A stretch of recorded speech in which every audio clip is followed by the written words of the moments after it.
Assalamualaikum warahmatullahi wabarakatuh. Salam sejahtera bagi kita semua. Yang saya hormati, Ibu Novia Angela selaku dosen mata kuliah Bahasa Indonesia. Perkenalkan, nama saya Adina Damayanti, mahasiswi Universitas Esa Unggul Kampus Kebonjeruk, program studi manajemen, dengan nomor induk mahasiswa 2021 0101 073 dari kelas KJ 001.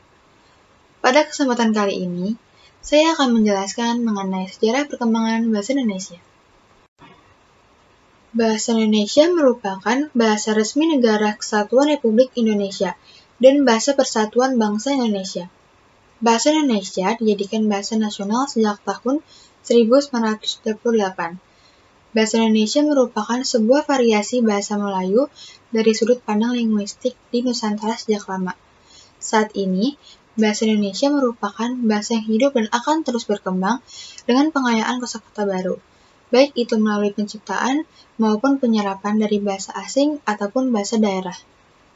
Adapun pengertian bahasa menurut para ahli, yaitu pengertian bahasa menurut Chris Carrab tahun 1997, yaitu bahasa sebagai alat komunikasi antara anggota masyarakat dapat berupa simbol bunyi yang dihasilkan oleh alat ucap manusia. Selanjutnya, pengertian bahasa menurut Felicia tahun 2001, yaitu bahasa merupakan alat yang digunakan untuk berkomunikasi dalam kehidupan sehari-hari, baik itu bahasa lisan maupun bahasa tulisan. Selanjutnya, pengertian bahasa menurut Walija tahun 1996. Bahasa adalah alat komunikasi yang paling lengkap dan efektif yang dapat menyampaikan pesan, ide, maksud, perasaan, serta suatu pendapat kepada orang lain. Menurut pendapat para ahli tersebut, dapat disimpulkan bahwa bahasa merupakan alat komunikasi yang penting atau wajib dalam kehidupan sehari-hari yang dapat menyampaikan ide maupun pesan kepada orang lain. Pada zaman Kerajaan Sriwijaya abad ke-17 Masehi, bahasa Melayu digunakan sebagai bahasa kenegaraan atau bahasa perdagangan. Pada saat itu, bahasa Melayu sudah banyak dikenal oleh masyarakat Indonesia, karena bahasa Melayu menjadi bahasa yang dapat dipahami dan digunakan oleh masyarakat dari berbagai suku yang memiliki bahasa berbeda-beda, dan juga bahasa Melayu memiliki sistem bahasa yang praktis dan sederhana. Dapat diketahui dari 4 prasasti berusia berdekatan yang ditemukan di Sumatera bagian selatan peninggalan kerajaan tersebut. Pada gambar tersebut, ditemukannya prasasti di Kedudukan Bukit Berangka tahun 683 Masehi di Palembang. Prasasti tersebut bertuliskan huruf Pranagari Melayu kuno. Saat itu, bahasa Melayu yang digunakan bercampur dengan bahasa Sanskerta.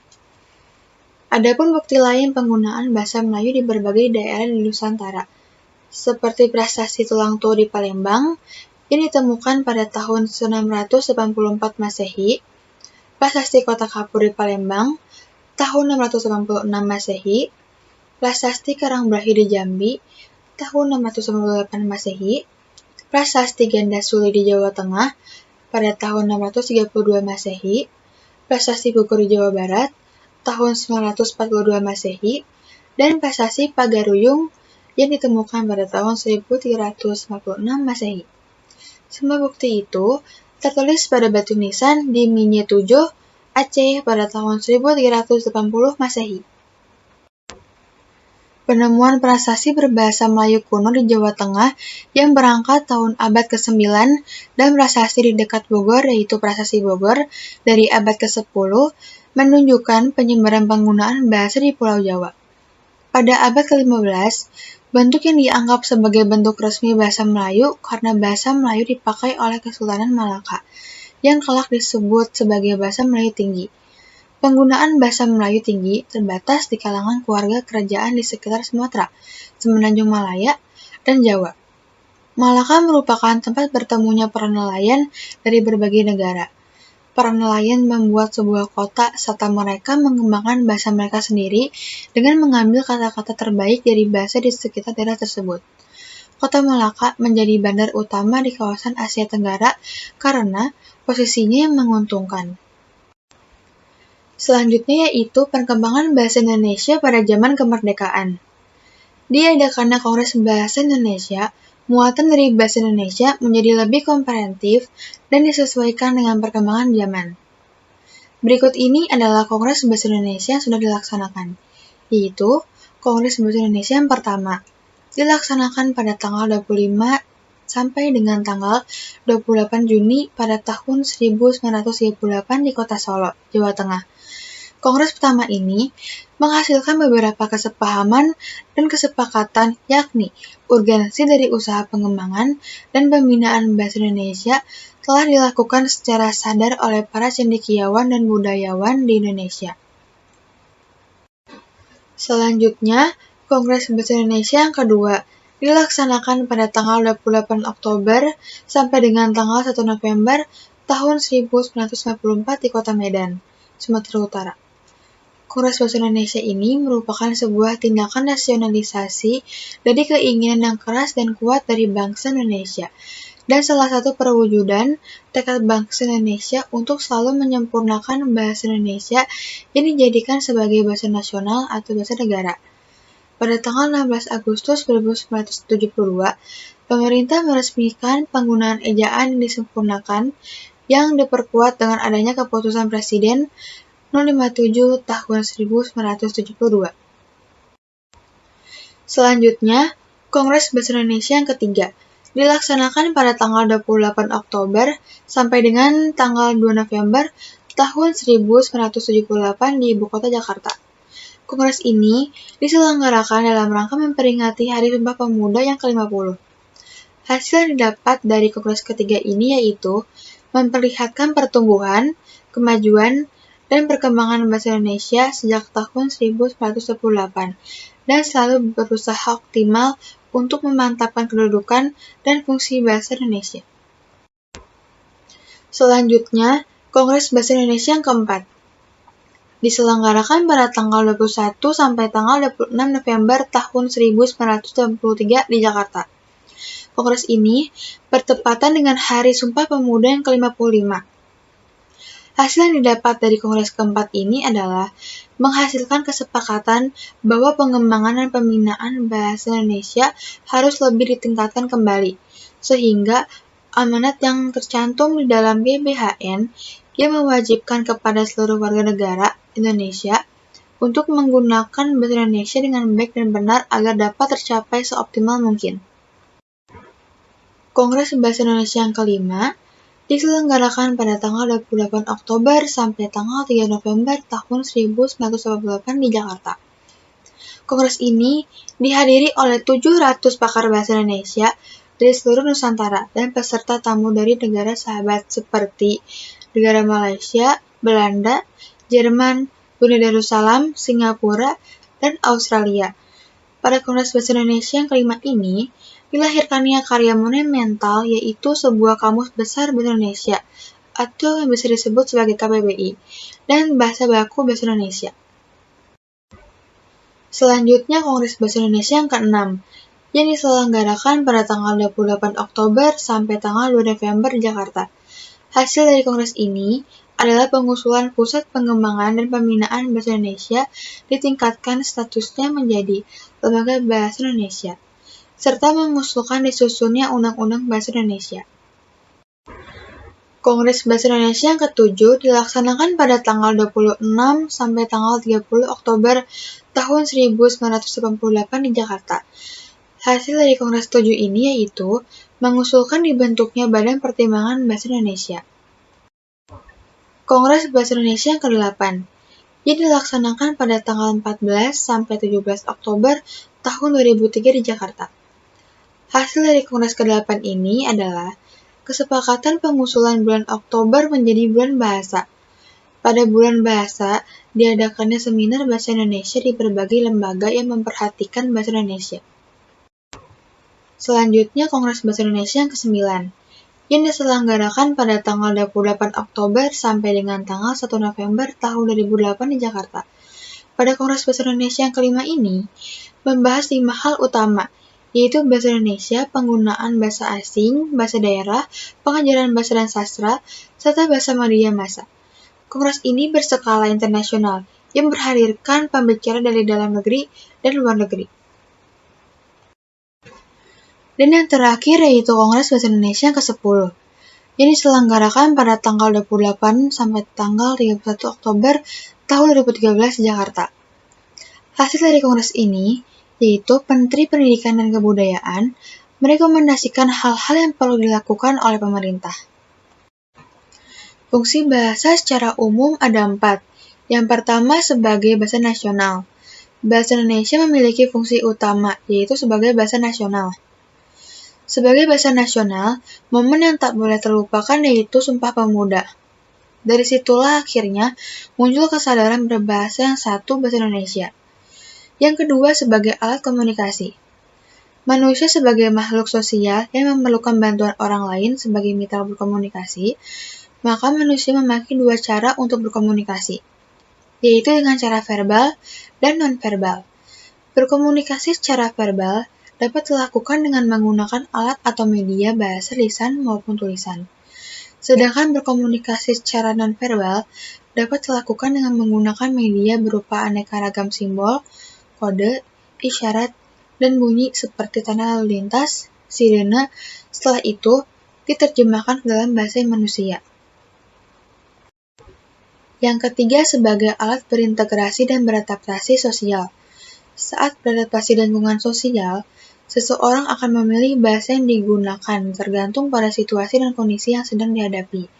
Seseorang akan menggunakan bahasa non-formal pada saat sedang berbicara dengan teman dan menggunakan bahasa yang formal pada saat sedang berbicara dengan orang yang lebih tua atau yang dihormati. Yang keempat, sebagai alat kontrol sosial. Kontrol sosial yang sangat mudah diterapkan adalah sebagai alat peredam rasa marah. Salah satu cara yang efektif untuk meredakan rasa marah yaitu dengan cara menulis. Adapun fungsi bahasa Indonesia menurut para ahli, yaitu fungsi bahasa Indonesia menurut Kneller, sebagai emotif, sebagai simbolik, dan sebagai efektif. Berikutnya, fungsi bahasa Indonesia menurut Jakub Nasuca, seperti bahasa Indonesia sebagai bahasa nasional, bahasa Indonesia sebagai lambang identitas nasional, bahasa Indonesia sebagai lambang kebanggaan nasional, bahasa Indonesia sebagai alat pemersatu suku bangsa, bahasa Indonesia sebagai alat perhubungan antar daerah dan antar budaya. Berikutnya, fungsi bahasa Indonesia menurut Ernawati, yaitu bahasa Indonesia sebagai pemersatu, sebagai kerangka kehidupan, sebagai pemberi kewibawaan, sebagai kekasan.